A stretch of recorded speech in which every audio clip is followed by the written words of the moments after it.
Rajshahi medical কলেজে কমে এসেছে হামের উপসর্গ নিয়ে শিশু মৃত্যুর সংখ্যা। এদিকে মৌলভীবাজারে কমছে না হামের প্রকোপ।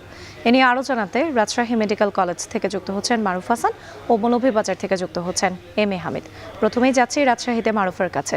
মারুফ, রাজশাহীতে হাম পরিস্থিতি নিয়ে চিকিৎসকরা কি বলছেন এই মুহূর্তে?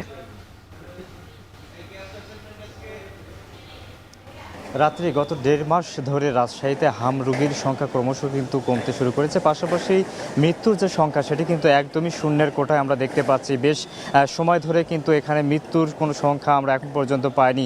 তবে এখানে যারা চিকিৎসক আছেন তারা কিন্তু সার্বক্ষণিক এবং সর্বদাই তাদের যে চিকিৎসা সেবা সেটি কিন্তু চালিয়ে যাচ্ছেন, যাতে পরবর্তীতে এই রোগ আর মহামারী আকার ধারণ না করে সেটি কিন্তু তারা নিশ্চিত করার জন্য তাদের যে কার্যক্রম সেটি কিন্তু জোরালোভাবে চালিয়ে যাচ্ছেন।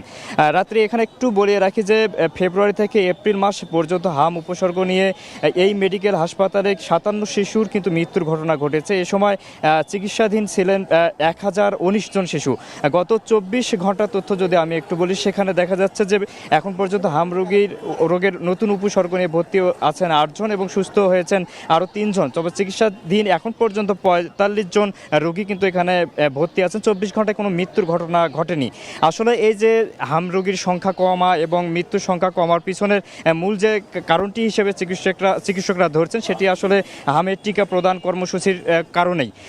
এখানে একটু তথ্য আরও একটু দিচ্ছি, সেটি হচ্ছে রাজশাহী বিভাগের হামের টিকাদান কর্মসূচির আওতায় বিভাগের 8 জেলায় এবার 20,48,435 জন শিশুকে টিকা প্রদান করা হয়। এ পর্যন্ত বিভাগের 21,14,642 শিশুকেই কিন্তু টিকা প্রদান করা সম্ভব হয়েছে এবং যার হার এখন পর্যন্ত 103.23%।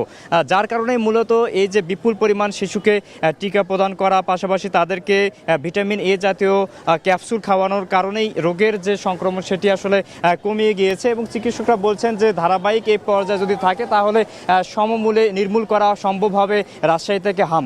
যার কারণে তারা সার্বক্ষণিকভাবে শেষ মুহূর্তে তাদের যে সেবা কার্যক্রম বাকি যে কয়েকজন চিকিৎসাধীন আছে তাদেরকে সেই চিকিৎসা দিয়ে যাচ্ছেন, যাতে দ্রুত সময়ের মধ্যে হাম উপসর্গ এবং হামের যে সংক্রমণ সেটি রাজশাহীতে শূন্যের কোঠায় নিয়ে আসা যায় বলেও কিন্তু তারা জানিয়েছেন।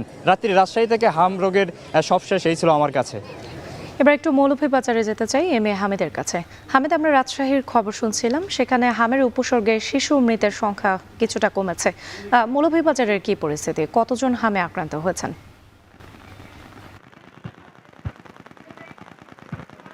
রাত্রি মৌলভীবাজারে এ পর্যন্ত জানুয়ারি থেকে এ পর্যন্ত 777 জন রোগী হাম উপসর্গ নিয়ে আক্রান্ত হয়েছেন। তার মধ্যে পরীক্ষা নিরীক্ষা করার পর 18 জনকে হাম পজিটিভ পাওয়া গিয়েছে। বাকি যেগুলো পাঠানো হয়েছিল সেগুলো এখন পর্যন্ত আসেনি। এর মধ্যে দুঃখের খবর হচ্ছে যে 10 জন শিশুই মৌলভীবাজার জেলায় ইতিমধ্যে মারা গিয়েছে, যার একজন গত 72 ঘন্টার মধ্যে 7 মাসের একটা শিশু সিলেটে চিকিৎসাধীন অবস্থায় মারা গিয়েছে। এ নিয়ে মৃতের সংখ্যা 10 জনে দাঁড়িয়েছে।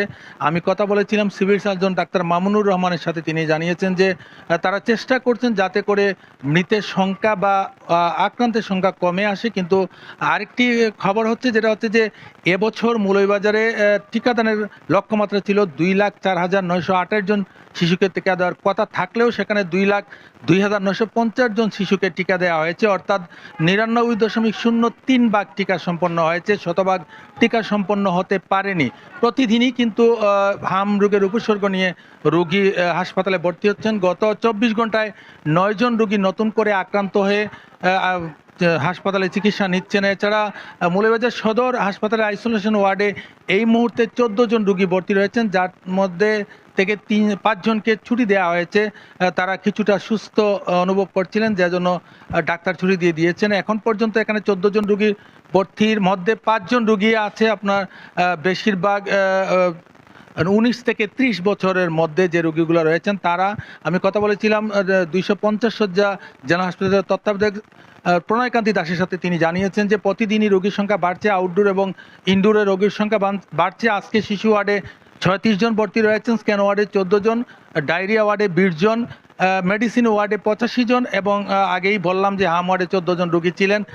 হামের প্রকোপ যতটুকু কমার কথা আসলে ততটুকু এখন পর্যন্ত কমেনি। ডাক্তাররা বলছেন যে আরও কিছু সময় গেলে হয়তো তার সফল বুক করতে পারবে জেলাবাসী। এই ছিল আমার কাছে হাম নিয়ে সবশেষ। রাজশাহী এবং মৌলভীবাজার থেকে যুক্ত ছিলেন সহকর্মীরা, জানাচ্ছিলেন হাম পরিস্থিতির খবর।